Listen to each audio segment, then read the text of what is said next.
Tu vis dans une démocratie. Du moins, c'est ce qu'on t'a toujours dit. On t'explique que tu fais partie d'une nation, que tu es lié aux autres par un pacte collectif, et que ce pacte, le contrat social, fonde la légitimité des lois auxquelles tu obéis. Mais pose-toi une question simple. As-tu déjà consenti à ce contrat ? As-tu déjà eu l'occasion d'en examiner les termes, de les accepter ou de les refuser ? Ou bien t'es-tu simplement retrouvé engagé, comme tout le monde, dans un pacte qui s'impose à toi dès ta naissance, sans discussion possible ?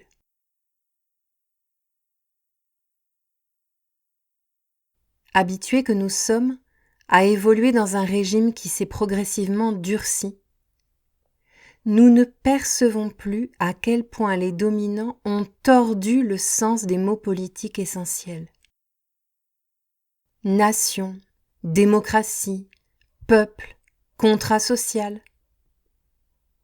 Autant de notions qui semblent aller de soi, alors qu'en réalité, rien n'a jamais été clairement posé, ni discuté, ni choisi. Pourtant, si l'on prend ces notions au sérieux, une interrogation devient inévitable. Peut-il réellement exister un contrat sans consentement explicite ? Dans cet épisode, nous allons reprendre les bases. Qu'est-ce qu'un contrat social digne de ce nom ? Est-il moralement acceptable de forcer un individu à appartenir à une nation qu'il n'a jamais choisie ? Et surtout, que se passe-t-il lorsque le pacte social devient incompatible avec les convictions profondes de ceux qu'il est censé unir ? Ces questions ne sont pas abstraites. Elles sont au cœur des tensions politiques, morales et existentielles que nous traversons aujourd'hui. Et c'est précisément à partir de ce questionnement qu'est né le projet Ecclesia. Cet épisode n'est pas une opinion rapide ni un commentaire d'actualité. C'est une exploration en profondeur qui demande un peu d'attention.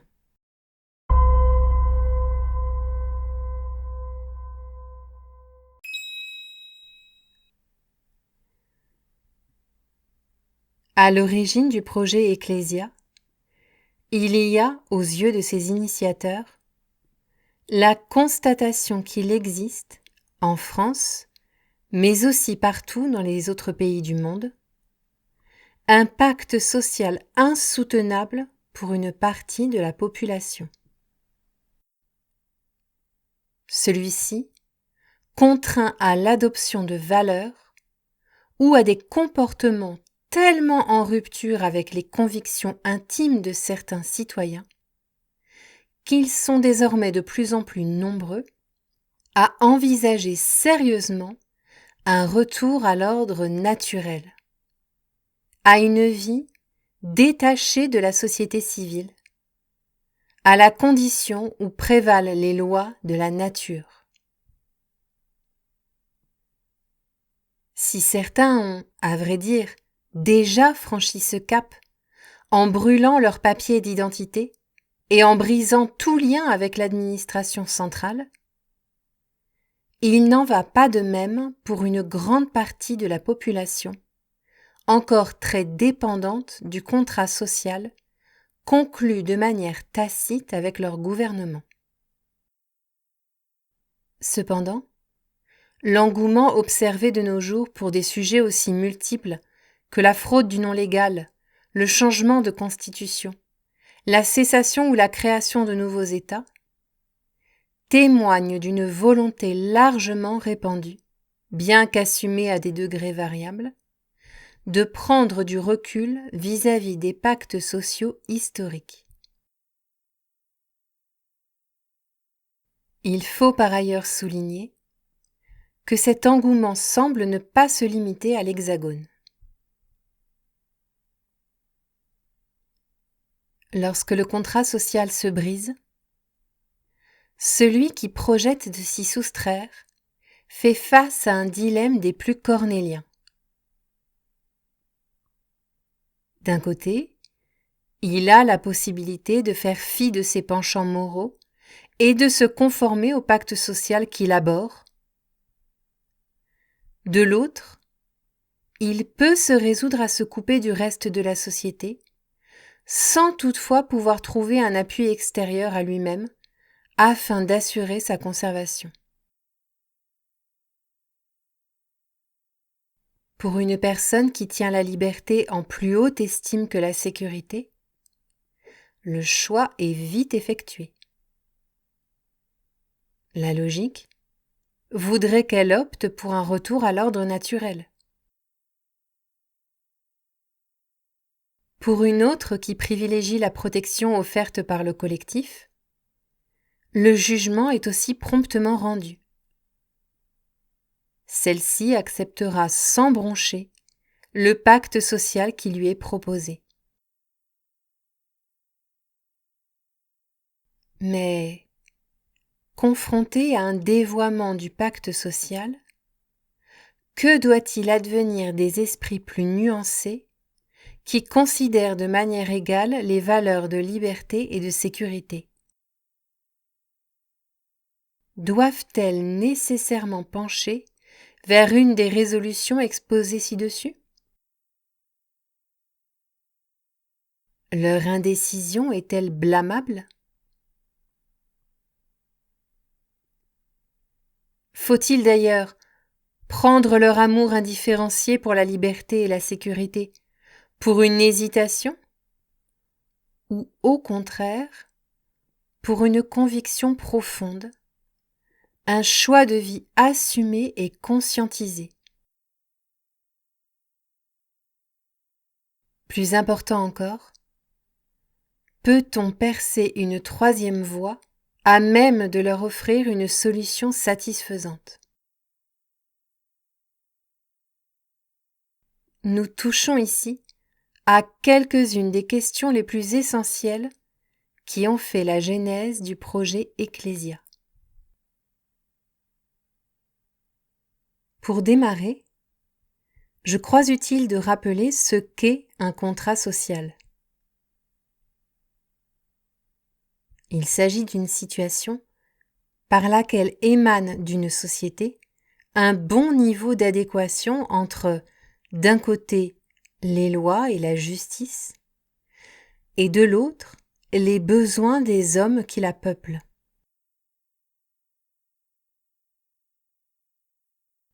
Pour trouver cet équilibre, la logique veut que la volonté de tous soit reconnue comme seule souveraine.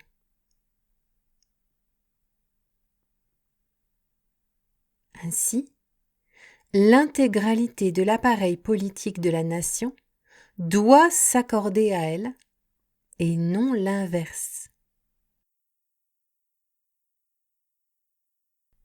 Arrivés à ce stade de notre réflexion, nous posons l'acception minimum du concept de pacte social. Une symbiose entre le droit positif et l'intérêt général. Avec ces ingrédients, il peut en découler de la vertu et son contraire.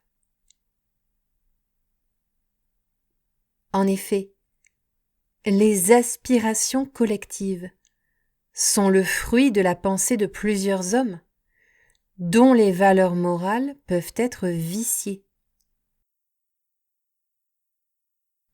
Pour qui a étudié de près l'histoire de la politique et les techniques de manipulation des opinions, il est évident que la volonté générale n'exprime pas à tout coup le bien.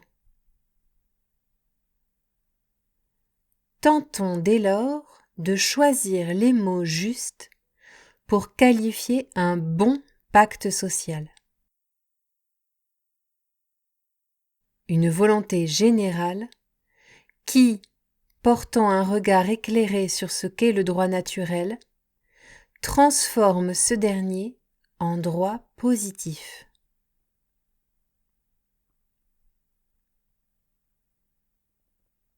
Si donc un peuple néglige la philosophie, matière qui enseigne l'amour de la sagesse, alors celui-ci ne peut pas prétendre maîtriser ce qui est raisonnable ou bon.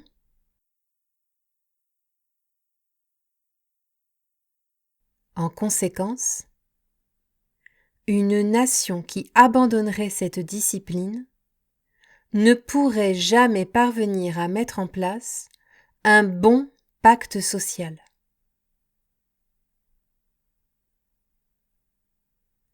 Rassurons-nous, dans nos sociétés modernes, empreintes d'une culture néolibérale et d'un philistinisme vivace, la philosophie est un plébiscite de tous les jours.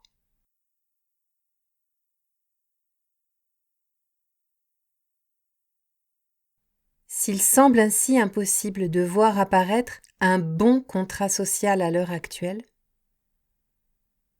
nous sommes à vrai dire en droit de prolonger notre réflexion et de nous demander s'il existe bel et bien un contrat social tout court en ce bas monde, que ce soit en France ou dans tout autre pays ancestral.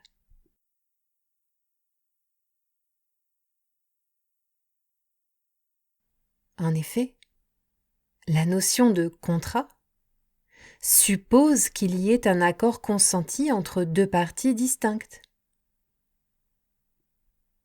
On ne négocie pas un contrat avec un individu que l'on veut faire prisonnier par la force. Et l'on ne contractualise sainement qu'en présence de co-contractants éclairés.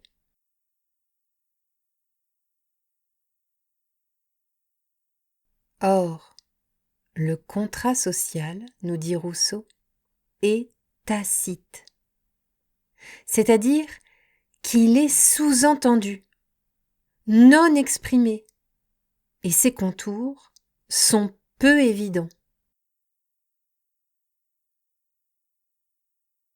Ce doit bien être l'une des rares formes de contrat au monde à s'imposer au premier intéressé sans que celui-ci ne manifeste son assentiment de façon claire et officielle.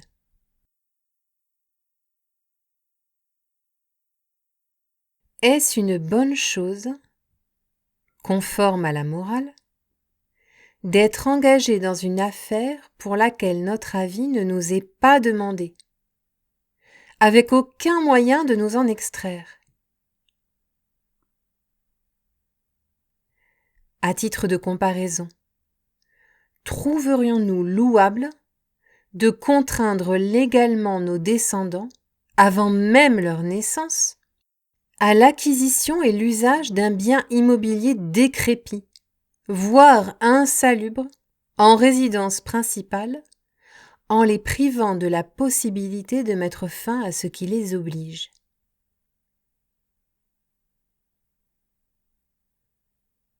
Il y aurait de quoi provoquer quelque haut-le-cœur parmi les plus éminents juristes, et surtout, et avant tout, chez ceux qui seraient les victimes de cette machine juridique infernale.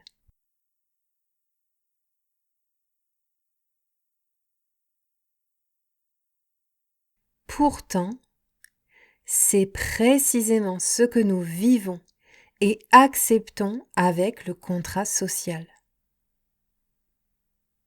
Nous exigeons que chacun se conforme aux dispositions d'un contrat pour lequel il n'a jamais exprimé d'assentiment. Alors il nous faut poser cette question. L'absence de consentement est-elle de nature à briser le pacte social ? J'imagine bien que de nombreux sophistes ou avocats talentueux du statu quo sauraient trouver quelques arguments pour prouver que non.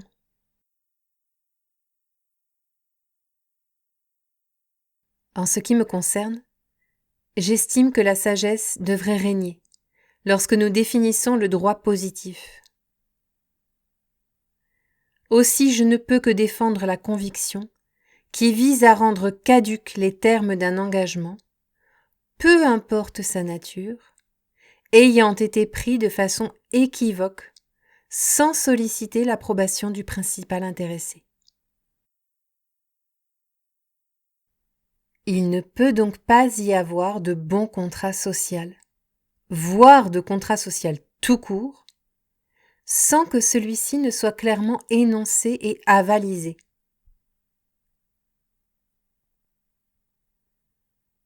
Pour qui considère que les seuls devoirs valables sont ceux qu'un individu s'impose à lui-même, il ne peut pas y avoir de contrat tacite.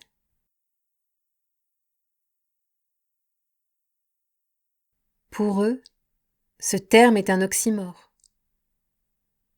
Si un contrat est une convention par laquelle une personne s'oblige envers autrui, dès lors, il ne peut pas être informulé, car on ne saurait assumer des engagements qu'à la condition de les avoir soi-même explicitement voulus.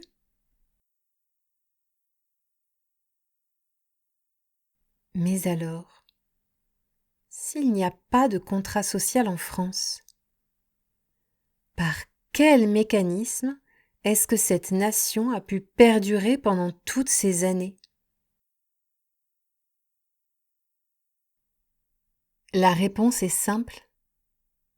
La soumission à un chef, la servitude envers celui qui utilise l'idéologie et la force pour se faire obéir.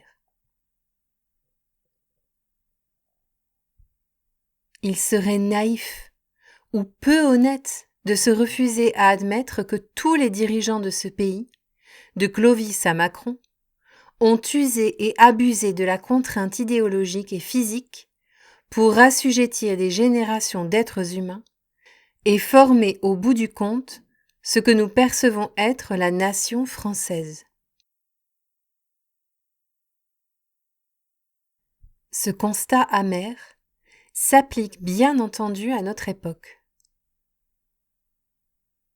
Le pouvoir de notre État ne semble désormais ne pouvoir tenir que parce qu'il existe la possibilité que chaque citoyen soit corporellement astreint par un policier, un gendarme ou un militaire à se plier à la loi.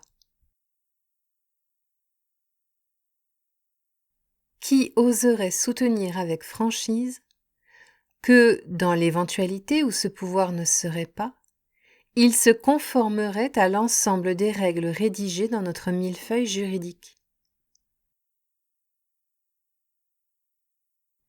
Qui pourrait prétendre que les obligations élaborées par une altérité engendrent naturellement le plus noble des devoirs chez celui qui l'a subi?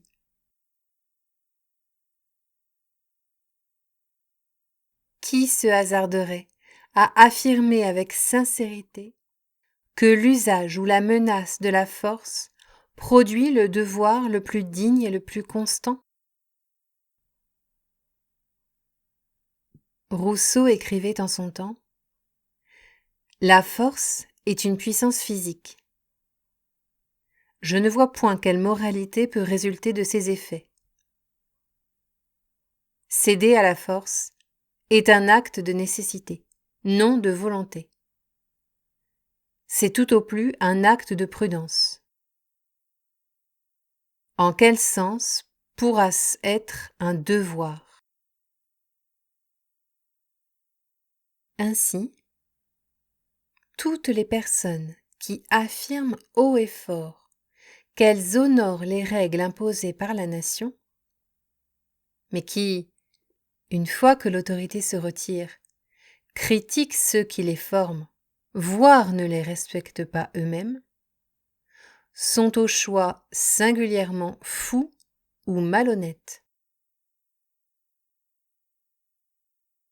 Le pacte social ne peut pas reposer sur une situation par laquelle le gouvernement menace ses sujets d'emprisonnement, de torture en tout genre, ou de confiscation des biens dans le cas où ils ne se conformeraient pas à ses devoirs, pas plus que sur celle où les individus observent à la lettre le dogme de l'État par souci, plus ou moins avoué, de ne pas subir de représailles. Le pacte social, c'est l'expression de la volonté de populations non opprimées. Rousseau soulignait à merveille que la meilleure forme de devoir ne peut pas résulter de la force, car celui-ci peut s'évanouir dès que la contrainte se retire. Dans un monde où les citoyens sont actifs politiquement et co-décident tous ensemble des règles à établir, émerge un devoir sincère qui oblige les hommes, non par servitude et soumission à une altérité, mais par une exigence morale qu'ils s'imposent à eux-mêmes. C'est ainsi que nous voyons que nos sociétés modernes ne sont pas construites sur ce fameux contrat social sur lequel Rousseau écrivait en son temps. Là encore, il nous reste beaucoup à inventer. À cause de son sens profond, une démocratie, c'est-à-dire un système qui fait du démos le souverain, ne peut pas éclore au sein d'une nation qui force tout ou partie des individus nés sur un territoire à l'adoption de son modèle politique. Il serait inconséquent de placer aux commandes d'un avion une personne sans s'être au préalable soucié de recueillir son consentement et de lui fournir des enseignements à même de garantir sa maîtrise de l'appareil. Ainsi, volonté et capacité sont les deux conditions sine qua non de l'exercice de la souveraineté.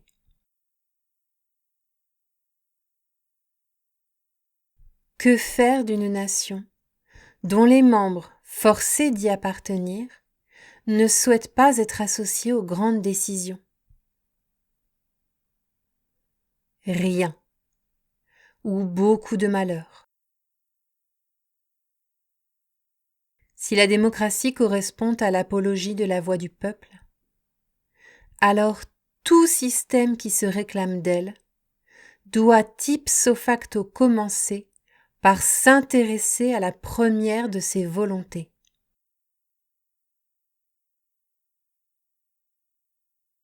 Chaque citoyen doit exprimer de façon non équivoque un désir de faire partie de son modèle.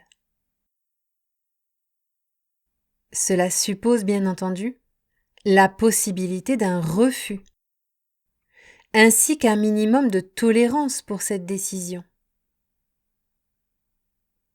Est-il normal ou sain qu'un gouvernement démocratique châtie de manière explicite ou implicite les quelques individus réfractaires qui ne veulent pas se mêler à ce qu'il offre? En aucune façon. C'est même une attitude antidémocratique, puisque contraire aux souhaits des personnes à qui le pacte social est proposé. Par conséquent, l'avènement d'une démocratie ne peut être tout à fait proclamé qu'à partir du moment où ses adhérents choisissent en conscience et avec sagesse de reconnaître à chaque homme le droit fondamental d'exister indépendamment de ses inclinations politiques. Un système démocratique ne doit pas simplement louer la volonté de ses membres, mais aussi celle exprimée par ceux qui se refusent à lui, tout du moins en ce qui concerne le moment crucial qui voit un être prendre la décision de le rallier ou non.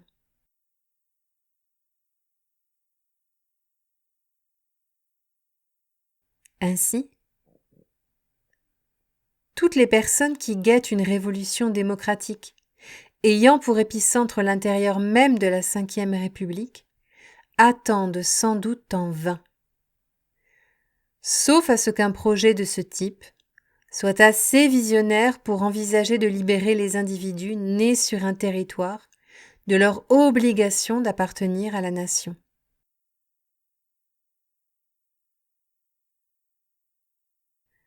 En ce sens, une réelle démocratie ne peut émerger que dans la perspective où elle respecterait le désir que pourraient avoir certains de lui créer des alternatives.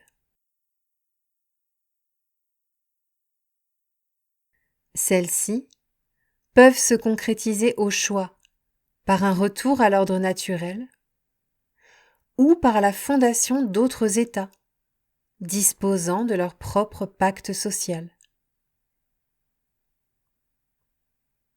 En conséquence, et pour qu'existent bel et bien ces alternatives, les véritables démocraties doivent reconnaître l'éventualité d'une cohabitation de plusieurs systèmes politiques sur un territoire. Il est évident qu'un peuple qui souhaite proposer à ses membres une organisation politique démocratique doit le faire à partir d'un contrat social explicite. Dans le cas contraire, les pistes seraient brouillées. Et il serait possible qu'un individu ne prenne même pas conscience de son droit irréfragable à se désaliéner de la nation.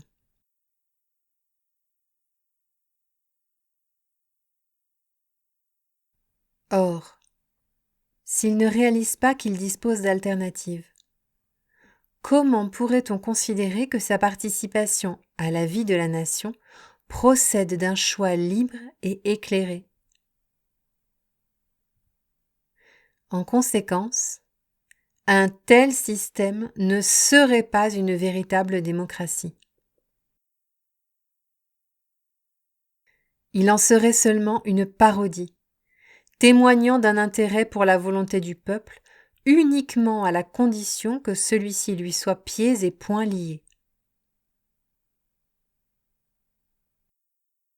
Si le contrat social est donc un prérequis pour créer une démocratie, il faut de surcroît souligner que la conscience de celui-ci, de ses termes et des options parallèles par chaque adhérent de la nation est un des atouts les plus implacables pour prévenir la naissance de tout autoritarisme. Dans les pays que nous connaissons jusqu'à présent, le contrat social n'a jamais été formalisé puis ratifié par leurs membres. Ainsi, si la moindre variation dénature une de ces clauses, nul ne peut attester avec certitude que le pacte social est rompu, puisqu'il n'en existe aucune référence. C'est là un problème majeur. Les sociétés humaines ne reconnaissent aucun motif capable de légitimer une prise de distance d'un citoyen en cas d'apparition de dysfonctionnements graves en son sein.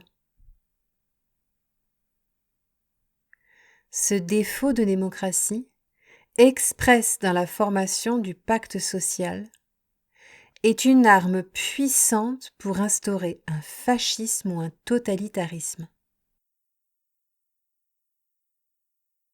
Il justifie l'idée reçue que tout membre de la nation qui s'extrait de celle-ci le fait à coup sûr pour des raisons iniques.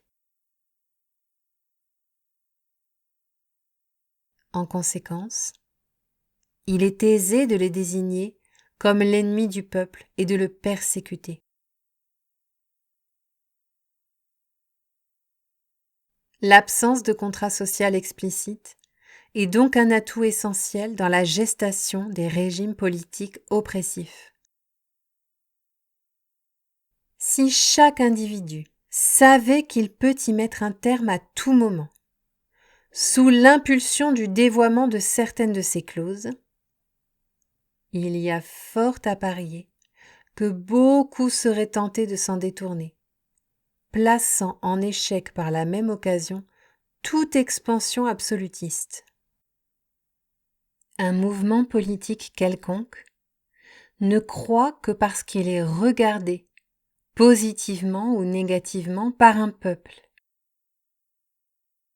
Si celui-ci se désintéresse de ce mouvement, grâce à l'adoption d'alternatives au contrat social, alors l'autoritarisme se ratatine jusqu'à ne plus exister.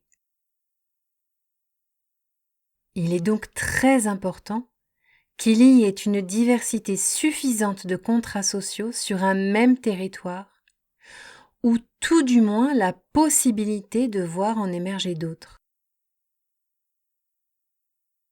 Leur présence garantit à toute personne née sur un territoire la perspective de rallier un cadre politique qui correspond davantage à ses valeurs sans avoir à quitter son lieu de vie. Si les nations se forment à l'origine, dans le but de permettre aux hommes de mutualiser leurs forces pour passer la barrière de la sélection naturelle, il faut souligner qu'il n'est pas nécessaire de s'associer avec la totalité de ses voisins pour atteindre cet objectif.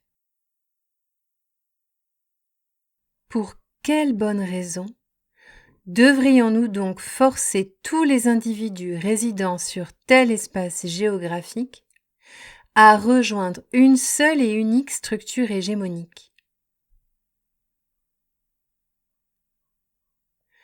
Pour peu que différents systèmes nationaux soient bienveillants les uns envers les autres et reconnaissent la possibilité pour différentes formes de gouvernement de partager un même territoire, il est tout à fait envisageable de fonctionner de la sorte. J'ai conscience que plus d'un sourcillera à la lecture de cette réflexion. Toutefois, je me dois de mettre en exergue que, si étrange que cette solution puisse paraître pour qui a toujours vécu au sein de structures qui honorent les frontières, celle-ci ne le serait à vrai dire en rien pour qui n'a jamais connu aucun système politique.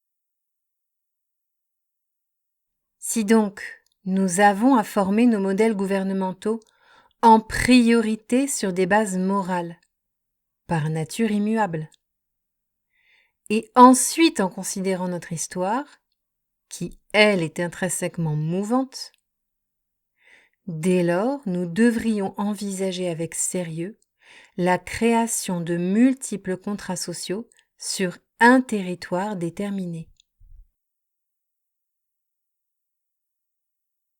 Après des millénaires d'expérience de l'autoritarisme sous toutes ses formes, nous devrions admettre que seul un remaniement d'ampleur dans nos méthodes d'association doit nous permettre de faire émerger des systèmes politiques vertueux. Tolstoï écrivait en son temps, je cite, « La révolution commence tout naturellement lorsque la société vient à abandonner une certaine conception de la vie sur laquelle continue à reposer l'édifice social existant. » Autrement dit, lorsque la contradiction entre la vie telle qu'elle est et celle qui doit ou peut être devient si nette pour la majorité des hommes que ceux-ci sentent déjà l'impossibilité de continuer à vivre dans les anciennes conditions. En ce sens, l'émergence de pactes sociaux plus vertueux dépend d'une prise de conscience de plus en plus large de la toxicité des formes d'associations humaines actuelles. D'aucuns affirmeront sans doute que la possibilité d'opter pour un pacte social différent existe déjà et que chaque individu n'a qu'à franchir certaines frontières afin de se trouver mieux ailleurs. En d'autres termes, ceux-ci soutiendront qu'il n'est pas nécessaire de prévoir une pluralité de choix en ce qui concerne les contrats sociaux proposés sur un seul et même territoire. Une telle proposition serait non seulement indélicate vis-à-vis des personnes enjointes à quitter leur foyer, mais aussi tout à fait contraire aux fondements moraux exposés dans la première partie de cet ouvrage. En effet, si le bien consiste à conserver et épanouir le plus possible les êtres vivants, comment pourrions-nous estimer que nous nous montrons habiles dans l'art d'incarner la sagesse si nous les contraignons à évacuer l'endroit qui leur est cher et où ils ont développé leurs racines? Avant qu'un tyran n'ait eu l'idée d'annexer un lieu d'habitation pour en faire un espace de soumission, il faut souligner que le principe primordial de ce dernier est surtout d'apporter à des hommes leurs moyens de subsistance. On réside dans une localité parce qu'on y trouve au choix ce qui est utile au travail de la terre ou ce qui nous permet d'exercer le métier qui nous offre les ressources nécessaires à notre sauvegarde ainsi qu'à celle de nos proches. En nous envoyant très loin de notre sol nourricier, dans un contexte géographique, civilisationnel, linguistique, monétaire, politique, qui ne nous est pas familier, on nous expose à des perturbations susceptibles d'influencer notre capacité à assurer nos besoins convenablement. Il n'y a qu'à observer ce qui arrive aux gens qui migrent d'un pays à un autre. L'absence de ressources financières, la barrière de la langue et ou de la culture, la xénophobie, sont autant d'obstacles qui peuvent conduire une personne, voire la totalité d'une famille, à sombrer dans la misère. Il serait donc immoral d'exposer certains de nos congénères à ce risque, au motif que l'on ne souhaite pas voir nos voisins s'épanouir politiquement. Ce n'est, bien sûr, pas là le seul argument à opposer à ceux qui pensent pouvoir pousser leur entourage à quitter leur lieu de vie sans pervertir leur conscience. Si le bien, c'est aussi la quête de ce qui rend mon prochain heureux, alors rien ne serait pire, dans cette perspective, que de l'obliger à faire ses adieux à ses proches. Enfin, signalons que, dans l'hypothèse où l'individu qui émet le souhait d'une émancipation politique entreprend la démarche de franchir les frontières pour rechercher de l'herbe plus verte ailleurs, il n'y trouvera en réalité, à l'heure actuelle, qu'un sol infertile et similaire à celui qu'il connaissait déjà chez lui, puisqu'il paraît évident qu'aucune des nations qui prospèrent à l'heure où j'écris ces mots ne propose de contrat social explicite et modifiable par le peuple.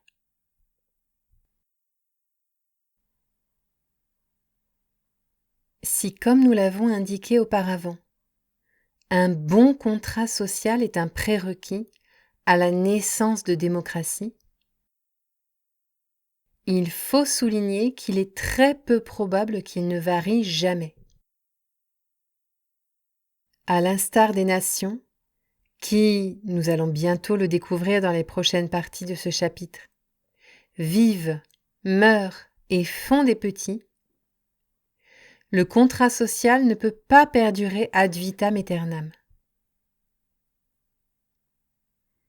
Il est en effet invraisemblable qu'un système politique conserve à jamais sa substantifique moelle.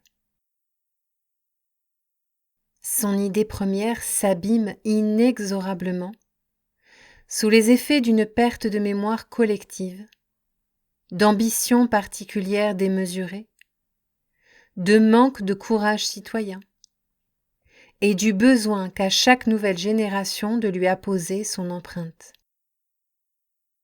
C'est parce que les époques changent, amenant avec elles d'autres individualités au dessein singulier, que le pacte social doit lui-même évoluer, voire se transformer de façon radicale quand cela est nécessaire.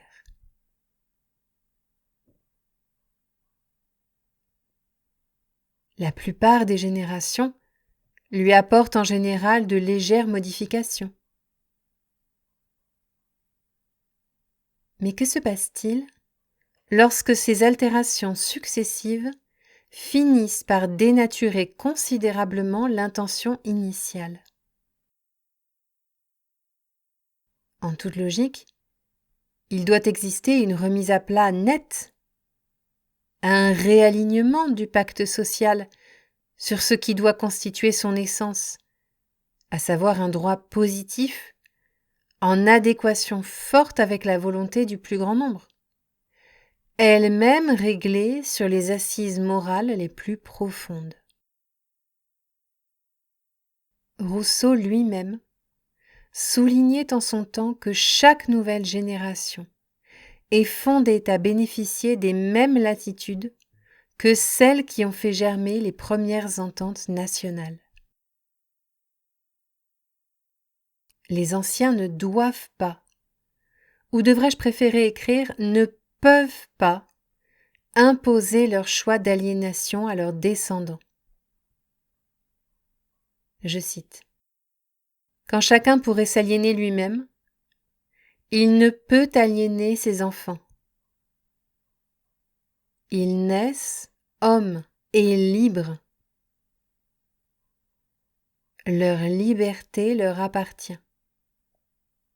Nul n'a droit d'en disposer qu'eux.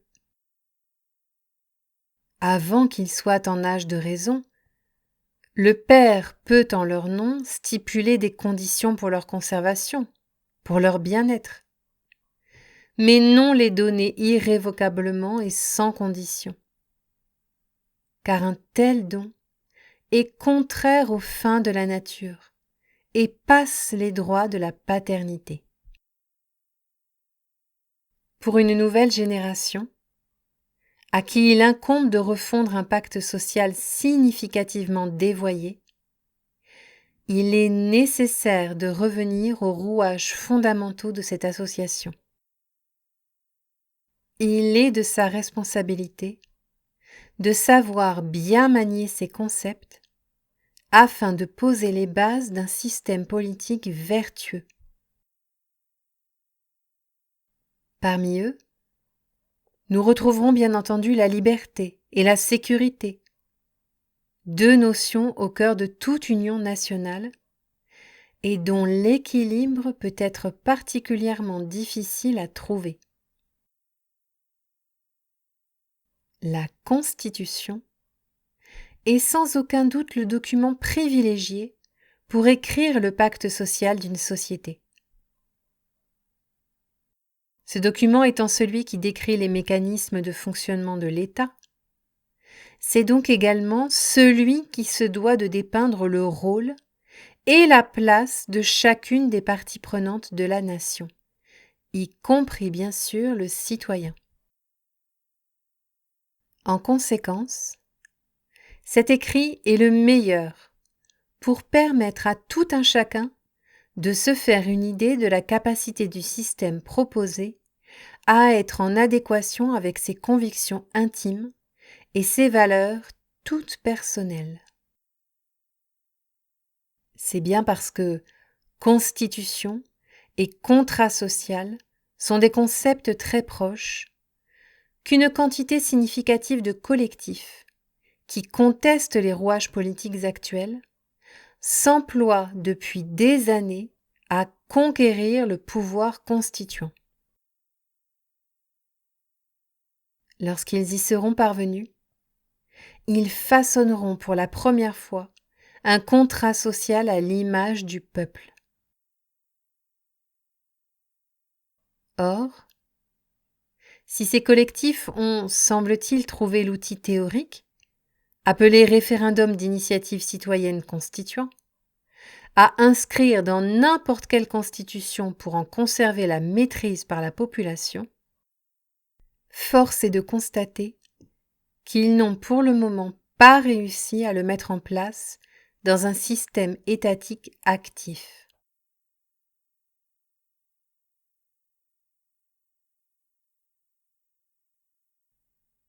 Si l'on résume ce que nous venons d'explorer, une chose apparaît clairement. Dans une société qui se dit démocratique, c'est-à-dire une société censée donner le pouvoir au peuple,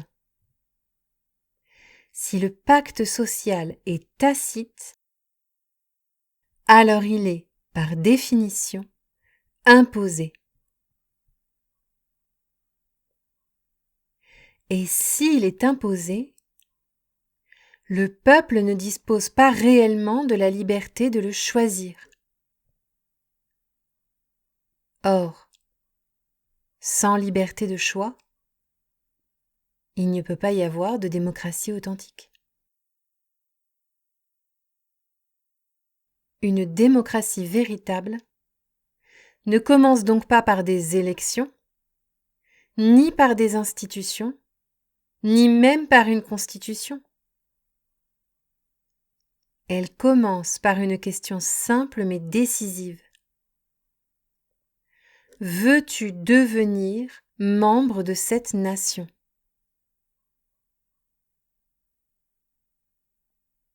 Et pour que cette question ait un sens, il faut qu'un refus soit possible. Or, autoriser le refus d'un pacte social, c'est nécessairement autoriser l'existence d'alternatives. Et cela implique, qu'on le veuille ou non, la possibilité de voir cohabiter plusieurs pactes sociaux sur un même territoire.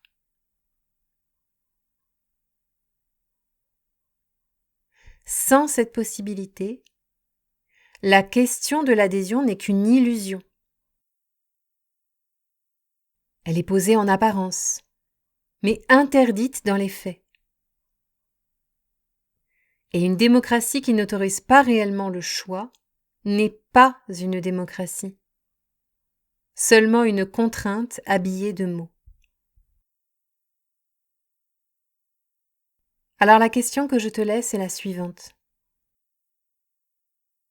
Si l'on te demandait réellement ton consentement aujourd'hui, accepterais-tu le pacte social tel qu'il existe ou choisirais-tu autre chose ? N'hésite pas à partager ta réflexion en commentaire. C'est précisément ce type de questionnement qui nourrit le débat que nous cherchons à ouvrir ici. Si tu souhaites aller plus loin dans cette réflexion, le livre Ecclésia, un paradigme nouveau de Gaëtan Quin est disponible sur librinova.com. Tu y retrouveras de manière plus approfondie les fondements philosophiques et politiques de ce projet. La suite d'Ecclésia partira précisément de là, de cette question que nos sociétés refusent de poser et des conséquences radicales qu'elle entraîne lorsqu'on ose enfin l'autoriser. On se retrouve très bientôt pour continuer cette exploration.